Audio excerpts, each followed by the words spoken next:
Well, welcome everybody. Lovely to see you all, and thank you for coming along. And I have to say, I haven't any particular sort of script prepared for this session at all. I very much wanted it to be just a connection opportunity, find out, a general discussion, an opportunity to ask questions about anything that you struggle with that I might be able to answer, and just to basically find out how you're getting on, really, and for us just to share and learn from each other. I suppose I would just say a few things that have happened over the last 6 months or so. We did that business, you'll remember, of adding in the sort of interventions, so people can now tick what you've actually done in particular sessions, and that seems to have proved pretty popular. I had a meeting there with some human givens people back in the middle of November, and that seems to have gone down pretty well. So I'd be interested in any feedback from you about that. But in July, I did a presentation to a sort of a veterans network about PTSD resolution work, and that went down very well. And what struck me about this was, because I was talking in that about human givens in general and showing the sort of high level of the data and the quality of the data and all the rest of it. And it just, to be honest, I was sort of in awe of you guys and your commitment and the work that you do, and the participation, because honestly, people really struggle to do this, like the idea of because what we have in effect is a practice research network. This is where, instead of having some sort of controlled experimental environment for research, what you've got in effect is a bunch of practitioners interested in the outcomes they're getting with their clients and willingly participating in doing that endeavor. And that I have to say is like, there's very, very few groups out there who have actually managed to do that. You have situations, obviously, where people work in IAP services in the country and they're mandated to use measures at every session.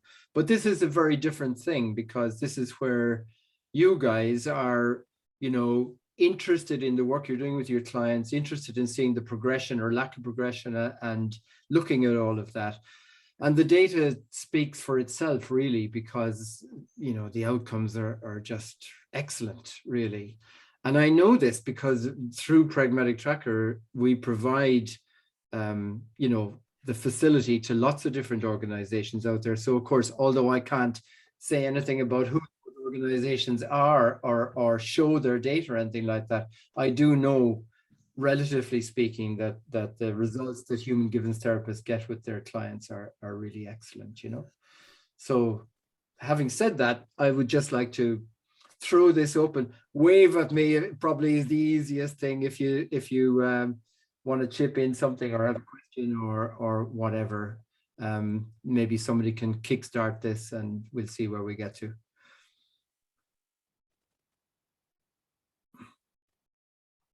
Deadly silence. Oh, Gillian. Right. Just unmute yourself. Always forget that. It's strange, isn't it? Yeah. I'd just like to say I missed the last meeting, but you did a little video of it, to show what you'd covered, and they were really helpful. Oh, good. It was about I only looked at it recently. It was about having to tick the verification boxes, and when to do that in the first session, with the client. And I do find that really helpful now, when you're first talking to a client or making an arrangement to see them, to let them know about the tracker, you can do all that on there. So that was sort of really useful to be able to go through that. And, that's the way I can approach it now. Good. And then there was the one with the sending the email rather than automatically, if you wanted to do it yourself and just send it privately and change your own message if you wanted to do that. Yeah. So I did find that very helpful. Okay, good. That's great. Thanks, Jill. That's great. Deathly silent. Somebody must have something to say. I've got my hand up. Good. Oh, good man, Matthew. Good. Oh, Yeah. yeah. I can't see everyone on the screen. Right. All right. Okay. Yeah, I just wanted to sort of put this out to the group and ask for any kind of advice on this. I've not been in private practice very long, but what I've noticed is going from offering my services for free to now charging clients, I'm getting a much poorer return on feedback.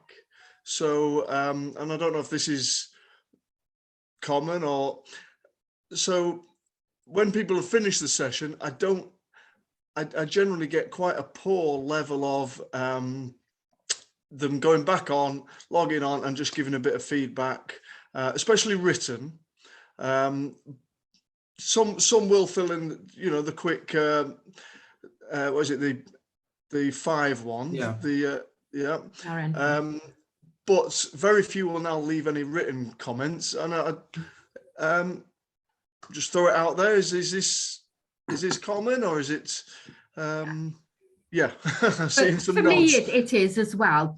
You get some clients that are very keen and they want to say, you know, things, but other clients are very much more reserved and they don't really know what to say. I found you know, I used to work with Mind and we used to ask for feedback and there's very few that would.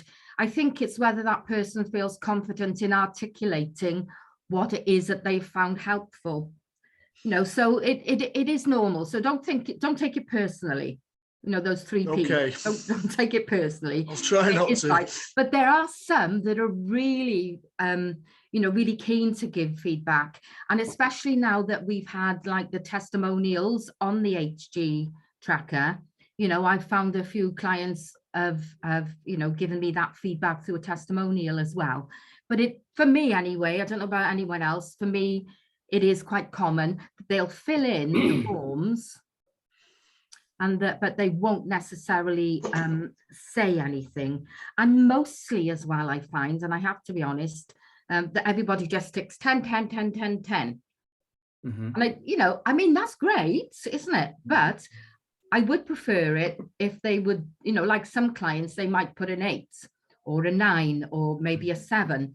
And then I will then the next week go back and say, oh, well, you know, what is it we missed out on? You know, what is it that you would find really helpful? But then the other thing is that when I come off a session, sometimes I think, gosh, that really went well. And I think that was really helpful. It seemed to be fitting in with the goals and everything. And then what happens then is that they give me poor feedback. And I think, oh, well, that's not how I perceived it. You know, so you know, is up and down really. Okay, thanks, Julian. You're welcome. Could I just ask you, Jill, with those ones where you were surprised that they marked it down a little bit, do you follow up with them then the next time they come in? Yes, yeah. Sorry, I thought I actually said that, but yeah, I do. I said, oh, you know, I thought that meeting from my own perspective was quite helpful. Because we do, don't we? If we give all this psychoeducation and everything, we think, wow, you know, people are going to love this. And they may have not necessarily taken it on board as yet, you know, after the session. But I do find then in a few weeks' time, you know, the scores do go up. And especially more so then on the last session, because sometimes I found people say, well, nothing's ever perfect. And that's a sort of belief that they live by. So they'll never give you a 10 anyway.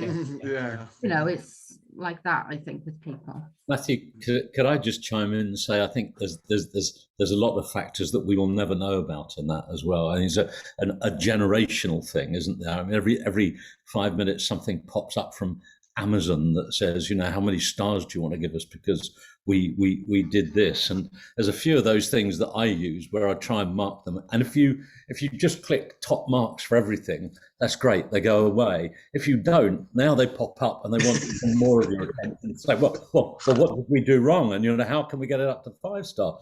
And firstly, there's a natural confidentiality thing as well. Sorry, I've gone to see somebody about my mental health, and now I'm not being asked to click in the same way that Amazon is. Some of us would be very happy to do that.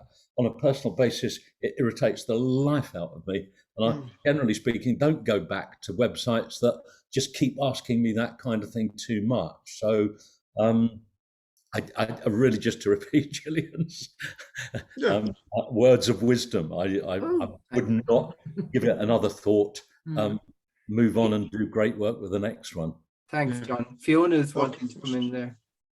I was just going to say that I think it's really, I've found that it's really, really helpful to have a conversation about the fact that we're working together and we're getting to know each other, and being able to express, for them to be able to express to us the impact of the therapy on them and how it really works for them, or which bits don't work for them, is really helpful in order to make the sessions as efficient and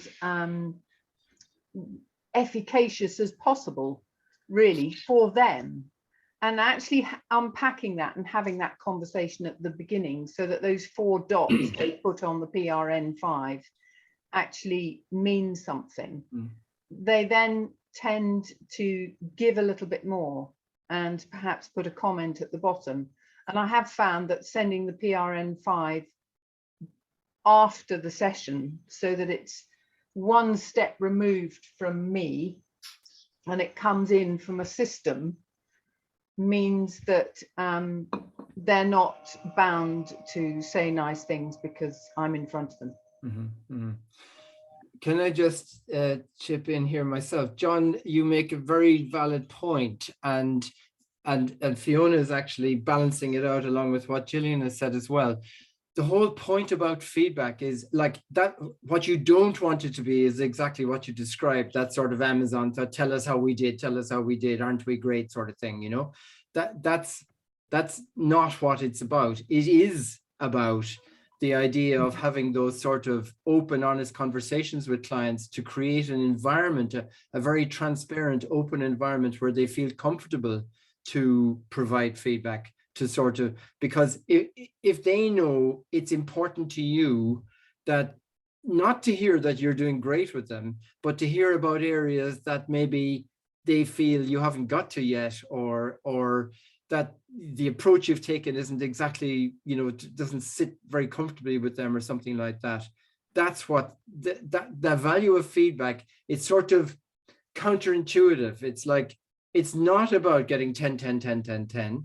It's about creating an environment that's open, level playing field, where the client feels valued in providing you with some feedback to sort of say how things were going. So Matthew, going back to, you know, the original point, it's completely fine if people don't provide any feedback.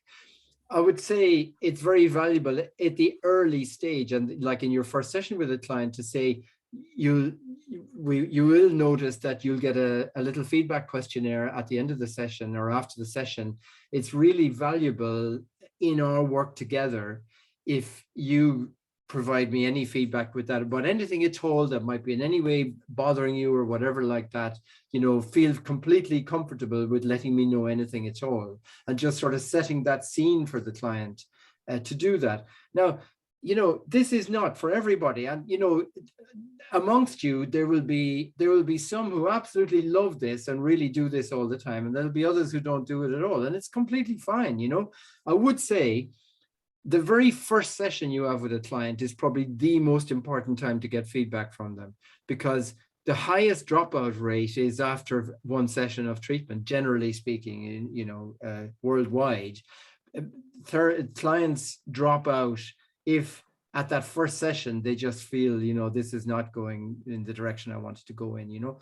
So setting a scene in that very first session where the client feels comfortable to be actually able to give you honest feedback is very, very important, you know. Brilliant. Thank you for that. So have we something else? Surely. Elizabeth. Hi everyone.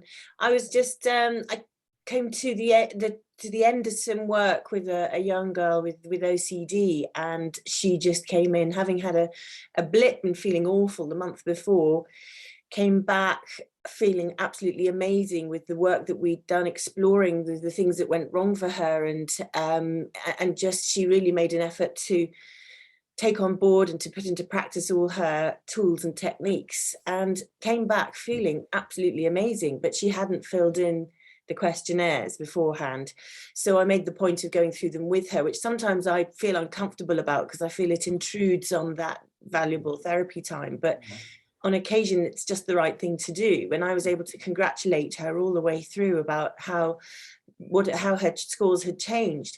And lots of people have said to me, oh, am I supposed to remember what I scored the last time? And I can say, no, you're absolutely not supposed to, because then it's a genuine response for how you feel right now. And then the joy of being able to turn my iPad round and show them the steep climb in their scores. And as discussed at a previous meeting with Pragmatic Tracker, you know, meeting their goals always ends up with the well-being scores go up in parallel to the meeting of the goals line. But just the satisfaction of showing the client how well they did. And they really can't remember what they score from one point to the next. And say, I make a point of stressing that. Say, don't make a note of it. Don't remember it. That makes it real. Very good point. Yeah, very good. Yeah. So you're finding it very helpful and reinforcing in a way of the improvements that they've made in the course of the treatment, and them being able to recognize it. Yeah. Yeah. And give them congratulations just so they can see that visual feedback. It's lovely. Yeah. So I totally agree with you. Sorry. Yeah. Totally agree with you. Yeah. Elizabeth, it sounds like you're using the goals feature then a bit as well, are you? Yeah, and thank you, because I was struggling with how to write goals at the time in the session. And with your suggestions, Bill, I've nailed it now, so that I can say, right, okay, what are your words? I really capture their words, I write the goal with them, and then get them to score it. I thought that had to be done separately from, I didn't realize you could do it in the session and then have it put onto that session immediately. So that was a really helpful tool to learn how to do. And I'm using the goals a lot more than when I first started using. That's great. Yeah. So thank you very much for that help. Yeah, no, that's great. I mean, this is a whole, I mean, I haven't done any recent exploration of the sort of data set or anything like that to see what's in there, but the whole thing, I'm very interested in this about, like, you know, an outcome measure, a core 10 or a ORS or PRN 14 or whatever it is a sort of set, you know, repeated measure of what's going on. But the goals, of course, are coming completely from the client themselves. So it's like, it's a very interesting thing to think about, well, how are those goals that they have set for themselves as what they want to see, that you know, that they're moving in the direction of, how are they changing in relation to the other outcome measures? Yeah. And the feedback this young girl gave me, and she was very happy to fill in the testimonial form. The feedback she gave me was, Elizabeth is different from other therapists I've worked with because she checks with me first that the goals we're setting are things that I can do and things that are realistic before I go away and do anything about it. So again, that was the most lovely bit of feedback, that she was just saying, you know, we don't do anything unless we've checked that, are you really going to be able to put this into practice? Right, brilliant. That stood out for her. And anybody else got stuff to say about the goals section? I'm interested. I don't think, Bill, I'm using it very well. As you probably know, I'm not very technical, and I don't use the tracker in sessions. So if I load it afterwards. And I don't. What I would do is I do email the measurements, but they don't necessarily get loaded at the time. And I guess it's if anyone's got any advice on how to use it more effectively, because I don't think I am at the moment. I'm so busy with clients and doing the sessions that I'm not, it sometimes feels to me, sort of the technical part of it, that it impedes on the therapy for me. Although I want to record it, and I do, I'm not recording it in a very good way at the moment, and I'm not consistent with it. And we naturally set the goals and we're doing the therapy, so that's not the problem. Yeah. It's how to incorporate the technical part of the Pragmatic Tracker, either into a session or use it more effectively with clients. Right. Let's see if we can get you some advice from amongst the group here. Gemma, put your hand up there. Yeah, no, what I want to say kind of links from Elizabeth to Jane. I don't know how other people are generally doing it, but the way I'm doing it in sessions is I run through the forms in session every time. That's just my preference, because personally I wouldn't like to be filling out personal forms in that way, and the way I kind of explain it to my clients, which seems to go down well, is that it's just a nice little thing to have in the background, that gives us a way of measuring things, and we may, if we see dips, and it's a way of identifying possible patterns, and they seem to kind of like that. So I don't tend to spend like a lot of quality time as going through them and discussing each comment as such. I just kind of say, let's do these forms. It's a nice thing, and if then things pop up, it might be something I would integrate later on. Jimmy, can I ask you, do you have the client do it on paper and then put it in afterwards, or do you do it? Yeah, I do it straight into Pragmatic Tracker. Okay, yeah. I don't. I do mine on paper. And then load it. I just as a time-saving thing. I just think. Yeah. Got a lot of hands up here. Fiona, and then Gillian. I don't. Right at the get-go, I don't necessarily send the outcome measures ahead of the first session.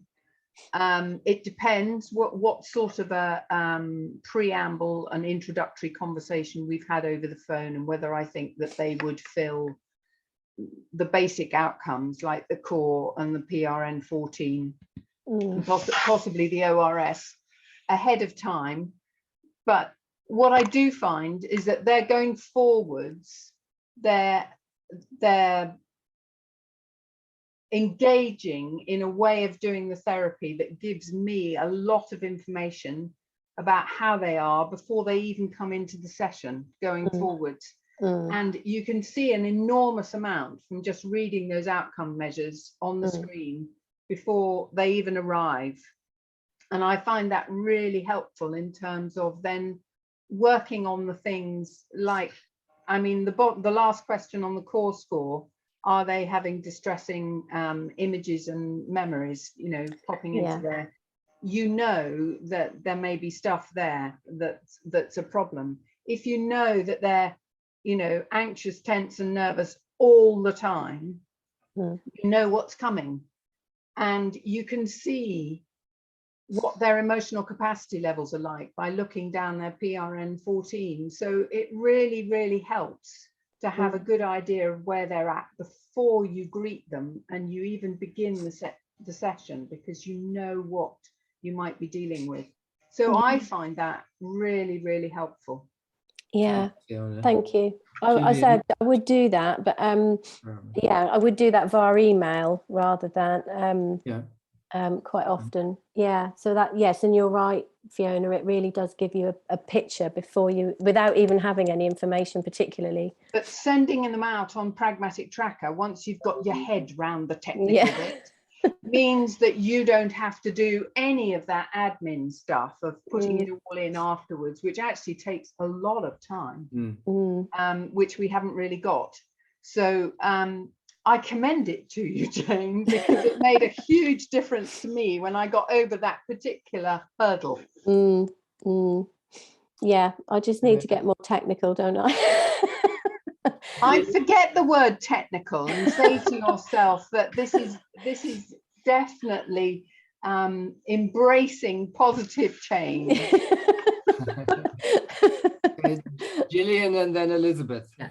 I've got to agree with Fiona, because that's it. One of the points I was definitely going to make as well, that how effective it is, and it is a time saver, and you do definitely have an idea of what's going on for the people.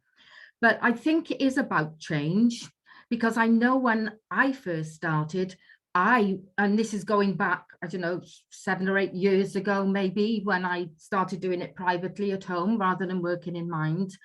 I used to be the same as you, that I would get to fill them out in the session and then go on afterwards. It takes up so much time, so I think it is about embracing that change. None of us like change, but once you get used to it, I think you will find it will save so much time. I think it's very effective. I can only advocate for it. I really think that, Thanks, it's the best thing. Elizabeth? Thank you. Yes, a practical way of making it work. What I tend to do is, when the responses come back in, and not everybody wants to fill them in before the session. Most people do, and those who don't, then I will sometimes go through it with them and sometimes let it go rather than pester them. If it depends, again, from one person to the next, how comfortable they are with the outcome measures. But I found that most people return their measures the day before, when I send out their second reminder with the measures. And then I have a quick look before the session, whether it's the night before or that morning. And I make sure that before the session starts, whether it's online or face-to-face, I've got their Pragmatic Tracker page open on my iPad or on my computer, so that I can then say, let's just go through these measures if it's appropriate. And it's just there, it's ready, it's open. So you don't have to fiddle about. And having an iPad when you're doing a face-to-face session makes it really easy. And you can either discuss the answers and fill it in with them, where you're clicking the responses on your iPad, or you can say, well, I've just sent it to your phone. Do you want to go through it and we'll talk through it together? So you've got the choice as to whether they do it themselves or you do the answering. But if you're doing it directly into Pragmatic Tracker, it means, as the others have said, you don't have to spend all that time with admin, which we don't need to do. But having it open, and that means that then you can say, right, that's a really good goal, let's put that in right now. But you're just literally typing a few lines with them while you're in the session, and that warning of how they are, as Fiona said, to me that's essential. I'll think, oh dear, they've had a really bad week. Okay, I know what we're in for. It might be their sleep has become dramatically better or worse, and you can then go in and say, oh, I see that your sleep's changed, and that's a good way that they can see that you've been looking at their forms, and it gives you a starting point. You don't always need that when people come in, obviously, but it is useful just to open it and leave it sitting there on your laptop or whatever. Is that helpful, Jane? Yes, thank you. Yeah, I mean, it's not that I'm not doing those things, it's just that they're not recorded on the tracker. They're just, the long-winded version at the moment. So I think if I can just spend some time, I just need to give it time, really, and spend time sort of sorting it out, really. It's it's just something that I need to do, and get used to doing, and having something in the room with me rather than doing all the loading. So yes, thank you. I will look at it and try and get it more live, if you like.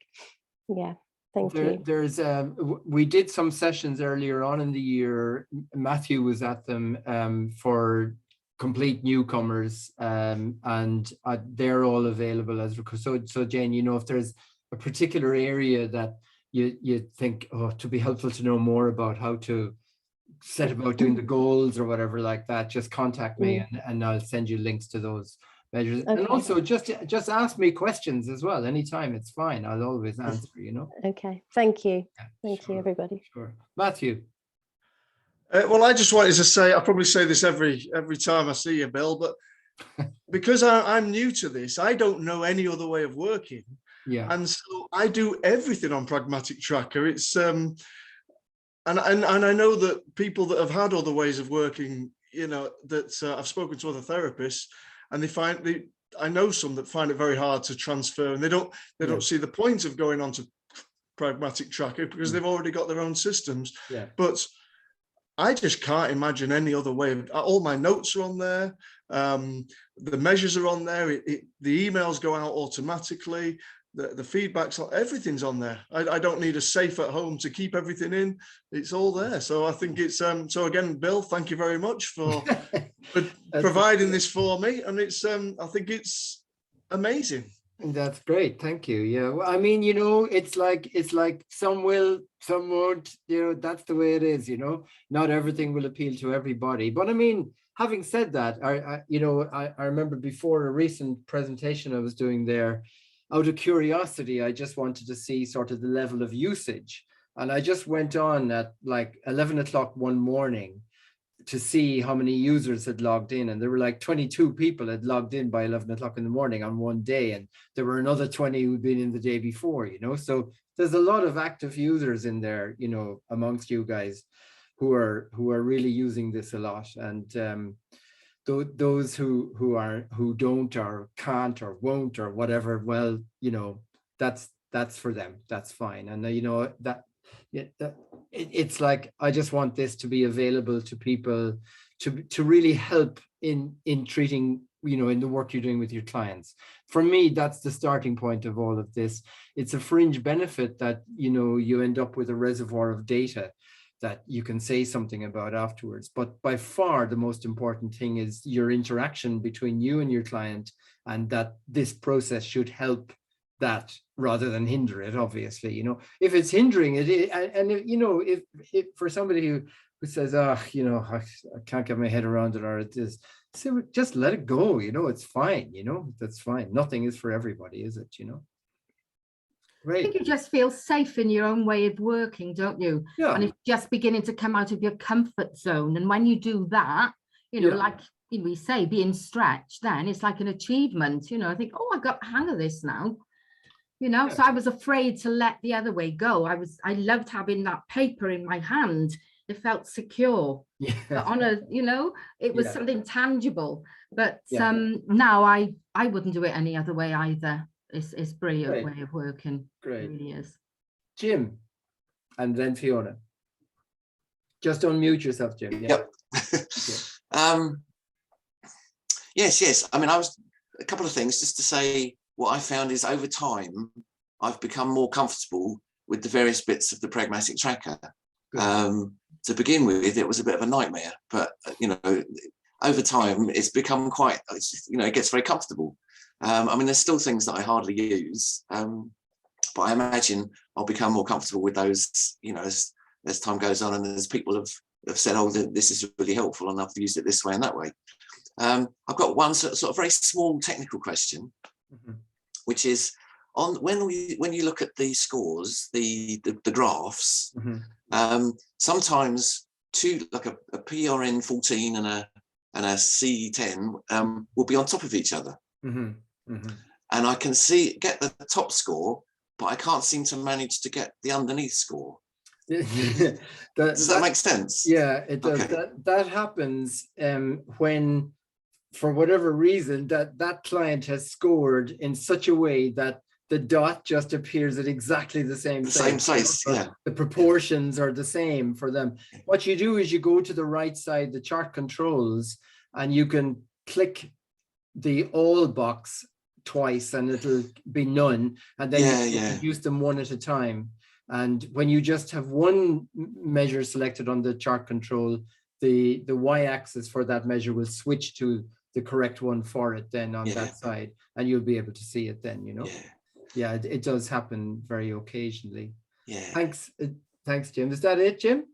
Well, no, it is, except just that sometimes when I'm doing it, I'm in a bit of a hurry because I've left it a bit late to look at the scores before I get started, and I'm thinking it'd be nice just really quickly rather than going across and I know it's next to no time. It sounds silly, but it would just, if there was a way of just changing them round so that the one was on top and the other was underneath.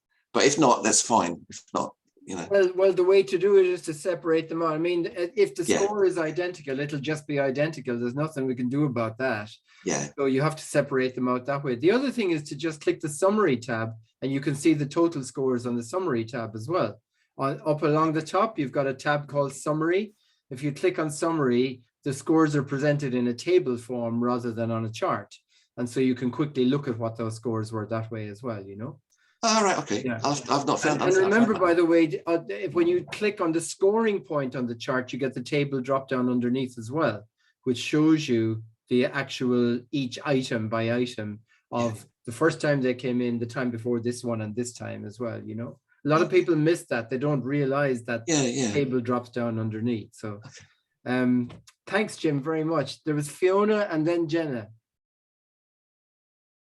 I think it was that right. Yeah. Hello. I was just going to say, in fact, I in my email to you, Bill, I think I need a little bit of guidance in terms of how you put additional documents in. Oh, so yes. We're talking about having everything on Pragmatic Tracker, but I'm very aware that we then have letters, reports, communications of various sorts that pertain to that client, but they're not actually on Pragmatic Tracker. Yes, yes. And they need capturing somehow, and I haven't crossed that particular technical hurdle yet. Okay, I'll come back to that in a minute if I can hold on to that for a second. I want to come to Jenna. Yes, I just wanted to ask, going back a little bit, about the goal scoring, because I haven't used that before. Is there a tutorial to that, or is it easy to navigate? Could you just email me afterwards, Jenna, just because I'll forget, and I'll send you a link to a video that explains the whole thing in great detail. But by the way, in Pragmatic Tracker, anywhere that you think, oh, I don't know much about such and such, whatever page you're on in Pragmatic Tracker, click the help button up on the top. And when you click on the help button in the very top, up in the very top banner, that will take you to a parallel website, which is basically a manual. And within that, like, for example, if you're on goals and you click on help, it will take you to a page related to goals. And within that page, you'll often find, you'll see a little camera symbol, which is me rabbiting on in a video explaining about this, that, and the other. So you'll find on anywhere you are in Pragmatic Tracker, you can get help directly related to the thing that you're looking at, you know. The other thing is, when you go into that help, there's a search box up in the top left corner of it as well. And if you put in, for example, charts or scatter chart or anything, you'll click on the magnifying glass and you'll get a list of particular pages in the help site that explain all of that, you know. So there are lots of small video vignettes that explain all about how to do the goals, etc., in there. But I also made a much longer training session about it, which I'll send you a link to as well, you know. Great. Pauline. Hi, everyone. Bill, you brought up a very important aspect, as far as I'm concerned, about data collection. And I just wanted to confirm, because I know that you said to me a long time ago, that GPs generally use the Core 10, the GAD-7, yeah? Because my preferred measure, rather than the Core 10, was the PRN-14. Yeah. But so I kind of do both of them now. But I just think that it's important for us to sort of almost correlate with the GPs and other professional groups and use whatever measures they're using, so that we can provide data at the end of the day to show that we are, you know, good at what we do. Yeah. And, this is a great question and a great point, and it's also a sort of a philosophical issue I wrestle with all the time, because, like I say repeatedly, for me, this process of obtaining information from your clients in a systematic way through the use of outcome measures and feedback, etc., the most critical point about it is it helping you in the work you're doing with your client? Is it, you know, like Fiona was saying, it's very valuable to have that information in advance of the session and to get a feeling of what's going on. I'm sure, Pauline, you're finding with the PRN 14, for example, it's highlighting areas that obviously need attention, that and sort of zooming you in on that, right? So that is obviously critically important. And that's the, you know, the most important sort of starting point. But when then obviously it comes on to wanting to say, well, how does our data look sort of against national benchmarks or whatever like that? This is where the IAP stuff comes in. Now, so the Improving Access to Psychological Therapies has been going since 2007 in the UK, and there's vast amount of publications on the results of IAP data going back over all those years. They're obliged to publish, every local trust is obliged to publish their results, you know. And the two measures that are typically used for publishing those results are GAD-7 and PHQ-9. So I've been making this point that, like, if you're comfortable with GAD-7 and PHQ-9, you may use PRN-14 or something else as well. But if you were thinking about wanting to do a presentation to your local GP about your results yourself, then it would be very valuable to have that data in GAD-7 and PHQ-9.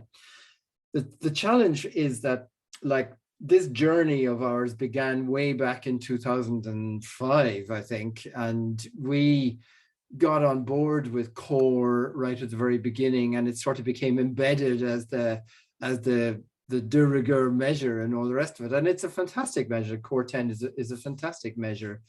Indeed, the CORE OM, the original CORE 34 item measure, is a fantastic measure as well, you know. And so I didn't want to ever be trying to straitjacket people into doing anything.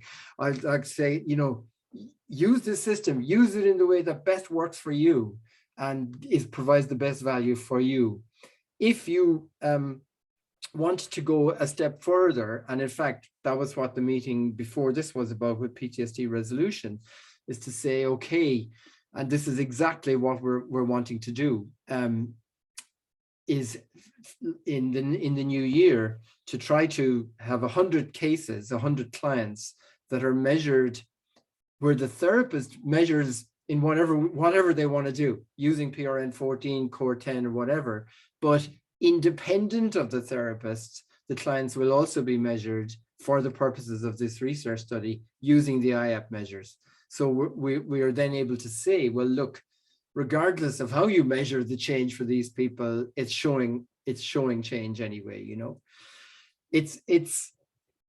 I think the way forward with this would be like where you have a distinct study that is done. So let's say, you know, a subset of therapists clubbed together to say, right, we're going to measure, you know, 10 clients each for the next 6 months using GAD-7 and PHQ-9 and publish about it, you know, where you define it. But I wouldn't want people to feel in any way sort of obligated to do that. I just, you know, but it is a very valid point.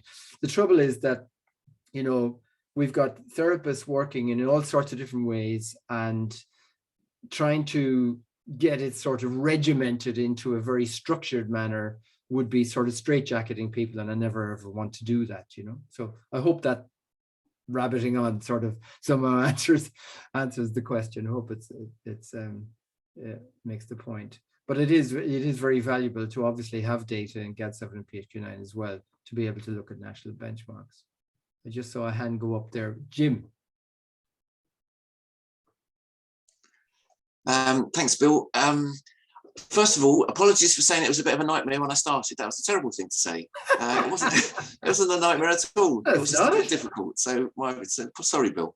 Another sort of a little thing. I've noticed on that question, the profile, it says next of kin, and I've not noticed that before. Is that a new? You're right. You're absolutely right. So what happened was, on the 11th of November, the meeting I did there that day, a few people said it would be really helpful to have next of kin, and there was something else, GP as well. You know? Yeah, GP address. Yeah. So I thought, no bother, we'll just pop that in. So we just popped it in.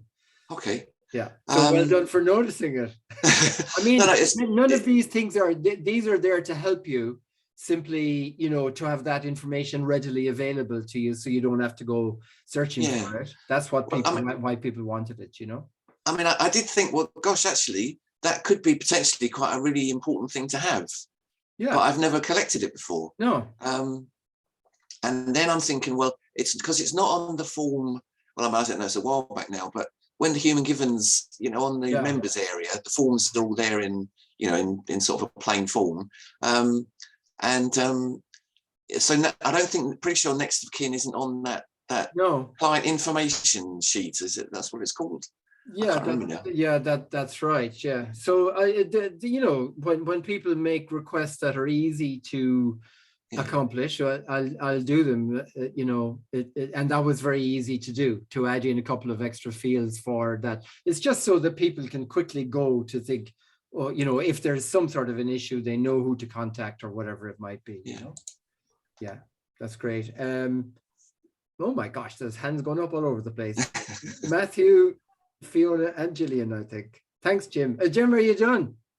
Yeah. No, I'm just thinking sort of liaison with the Institute to kind of maybe get it on their form as well. Okay, I'll leave that one with you. I've enough. Okay. Okay, Matthew. Yeah, it's just a quick one, Bill. I send out my request for information from the client before I start them on the system, and they send that back to me, and I just copy and paste it into the notes section on the profile. And then, so the recent additions that you've put in, like the date of birth and next of kin and GP address, I've already got that in my notes section. Is any of that useful for me to copy and paste it into the specific sections in terms of the research data that you collect? No. That's purely relevant to the, just for our use. Yeah, that's right. Which now means I need to answer Fiona's question that I dodged earlier on. So this issue of I was just going to say, when on my referral form, I quite often ask about their social situation, because there is now a myriad of possibilities in terms of relationships and how they live and who they live with, and it feeds into that whole next of kin thing. But it's quite useful. Somebody put that they were married on their referral form, so I then started talking about their wife the other day, and he said, oh well, actually we're not married, I just put that for convenience. And you just, it's really important, I think, that we sort of know how their immediate social situation fits together and what's happening. So so I've got two things now in relation to what you're talking about here, Fiona. First, to go back to your previous question about uploading other documents, right? So in all new iterations of Pragmatic Tracker we're putting out there, we've removed the ability to upload documents. And the reason for that is from GDPR point of view, because if you upload a document that can then be easily downloaded to your hard disk, there's obviously potentially an issue of security around that document, you know. However, having said that, one human givens therapist said, oh, I really want that facility in there. So we switched it back on. And so because it's switched on for the one, of course, it's switched on for everybody. So you can upload documents on the profile page. There's a limit in the size, the maximum, so you can't put like videos or photographs or anything in there, but you could put like Excel documents or Word documents or something in there. So do you know where that is, Fiona? Yeah, you can see that. You can see it just says upload documents, and yeah. Are you in there looking at the moment? Sorry, no, I'm not. You're not. Okay, that's fine. I haven't got it open, but you on the profile page, you know where I mean. You scroll down a bit and it says documents, and you can go add, upload. But do be conscious of the fact that, you know, you've got, I mean, it's okay when it's in there, and obviously it's protected behind your two-factor authentication and all the rest of it.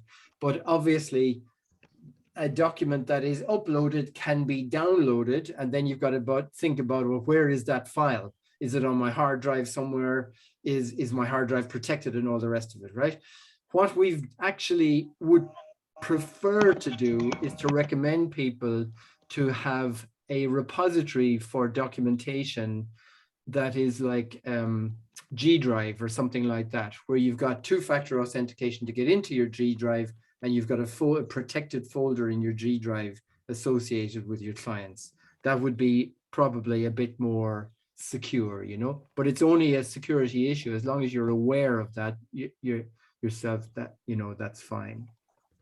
There was another point, but yes, coming, what came up in the last session, and Matthew sort of said something in relation to this as well. So you probably want most of your clients to share with you some information about their current experience before you see them. Like it might be, I don't know, what are your current difficulties, or what did you seek help for this problem before? What did you find useful? What hasn't been useful? Whatever it might be. In other words, it's sort of an assessment form that would be valuable for the clients to have filled in advance of the sessions, because you're probably doing all that inside the sessions anyway.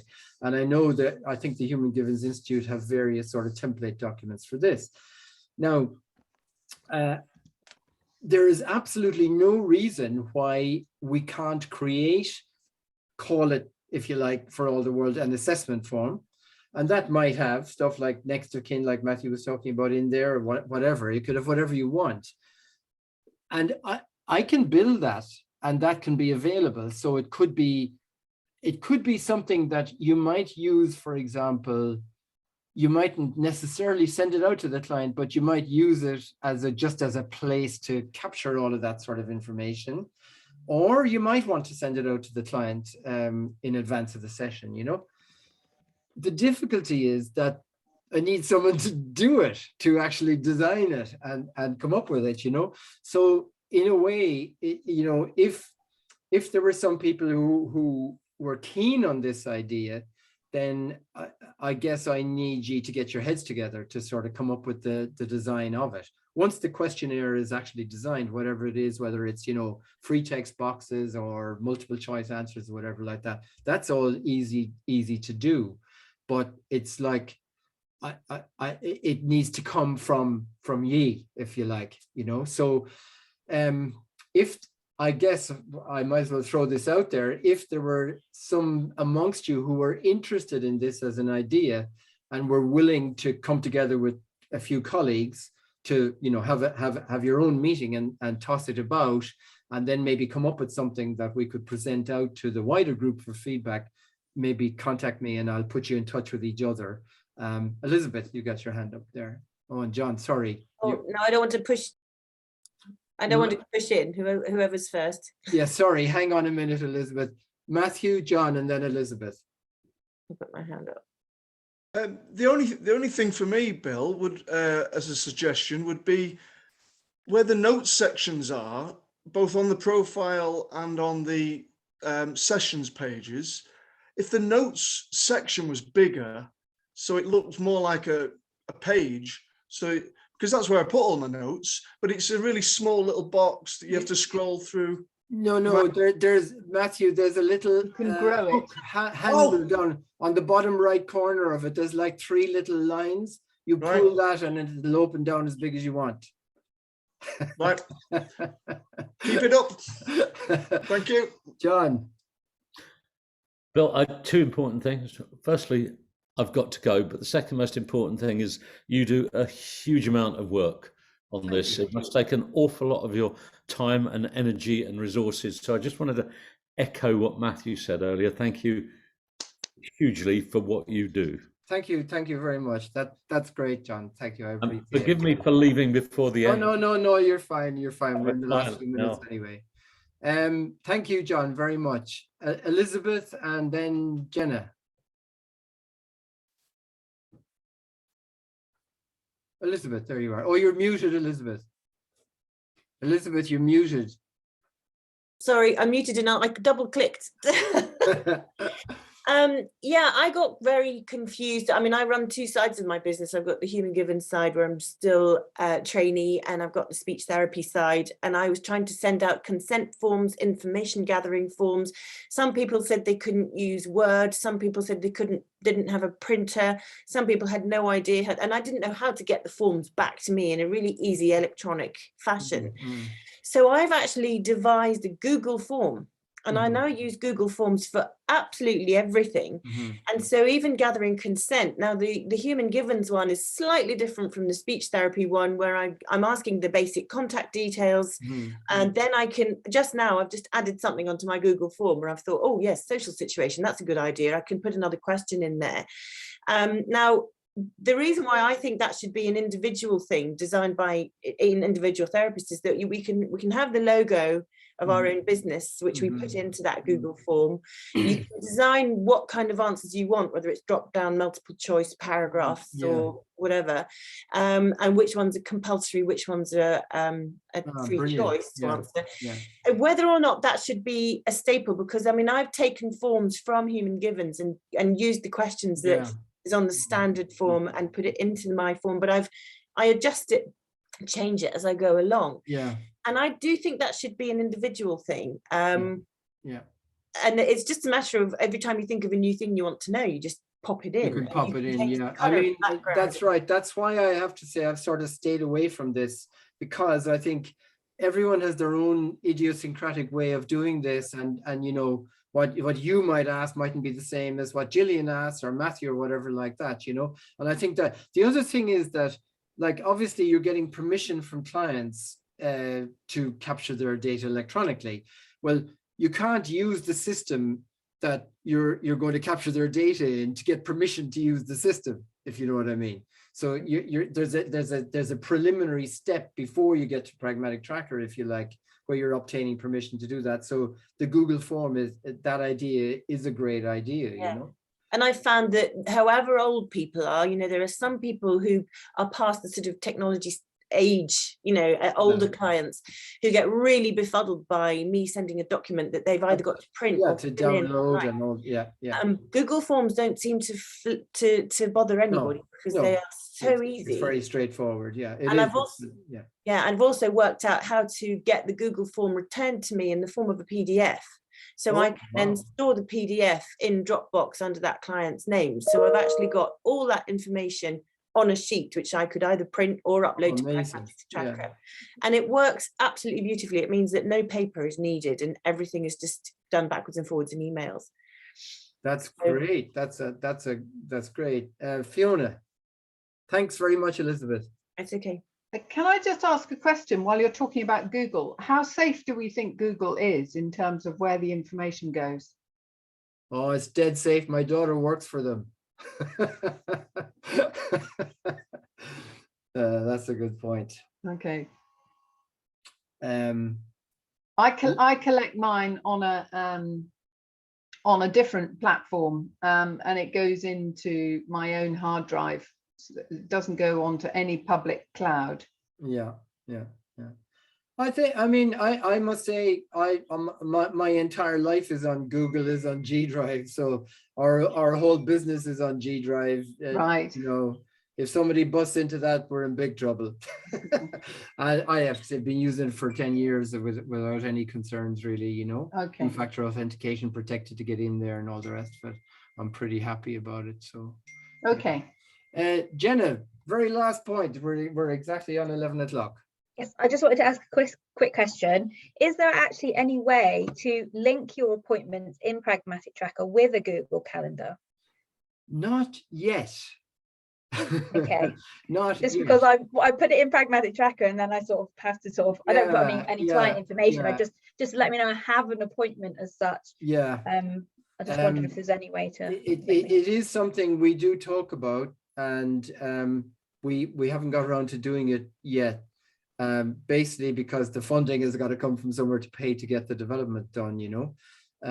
But it is a very nice idea. There is a step that's not quite as good as that, but we're getting close to, which is having a calendar view.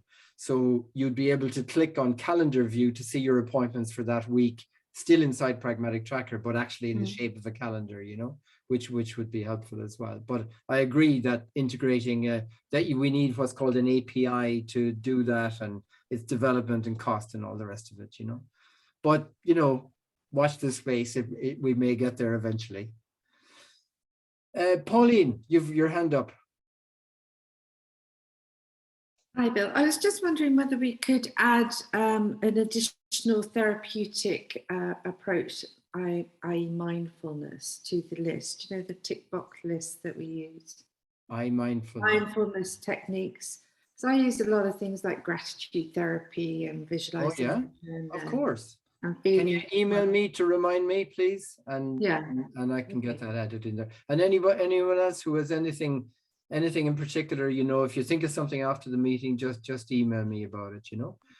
It's 2 minutes past 11, guys. Well, you know, there was a couple of like pauses at the beginning there. I thought, oh my God, will we find something to talk about? I think it sounds like we could go on all day. So thank you very, very much. That was a really great session. I did record it because there are some people who couldn't make it in today.